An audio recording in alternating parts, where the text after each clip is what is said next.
Hello guys, तर मी संजीवनी गवई आणि आज एवढ्या लवकर तयारी करून कुठे चालले तुम्हाला लवकरच सांगते. तर त्याआधी उतरल्या आम्ही खूप साऱ्या शिड्या, तर फिल्टर लावून स्वतःला चेक केलं आधी.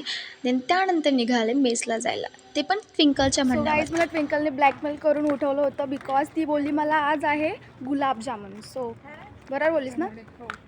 सो आता मी मेसमध्ये जाऊन बघेल जर गुलाबजामुन असेल. खोटं बोललेली. नाही मला माहीत नाही, जर गुलाबजामुन असेल तर ट्विंकल आज माझ्या हातातून घेईल. या आज संडे होता म्हणून हा कुत्रा देखील बिचारा झोपला होता, पण फक्त ट्विंकल ड्युटीवर जाणार होती.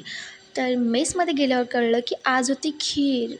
पण जाऊ दे म्हणत खीर देखील खाऊन घेतली. तर ह्या गाडीवर लिहिलं होते हेही दिवस जातील. वाव, किती छान थॉट होता त्यांचा. पण जशी सापाच्या अंगाची कातडी जाते ना, तशी माझ्या हाताची कातडी चालली होती. पण त्याला इग्नोर करत आम्ही चाललो परत कॅन्टीनमध्ये. पण माझी मैत्रीण दिवसेंदिवस पागल होत चालली त्या बिग बॉसच्या मागे. तरी तुमच्यासोबत पण अशी कोणतरी मैत्रीण असेल जे दिवसभर बिग बॉस बघतात, तशी ही संजना आहे. पण आम्ही सगळंच गेलो. नंतर कॅन्टीनमध्ये तर पिला आधी चहा.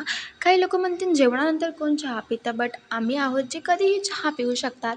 तर ह्या भुतिया झाडाला बघत बघत आम्ही चाललो परत रूमवरती. तर तुम्ही माझ्या चॅनलवर नवीन असाल गाईज तर प्लीज फॉलो करा. भेटूया आपण नेक्स्ट व्हिडिओमध्ये. तोपर्यंत काळजी घ्या. बाय.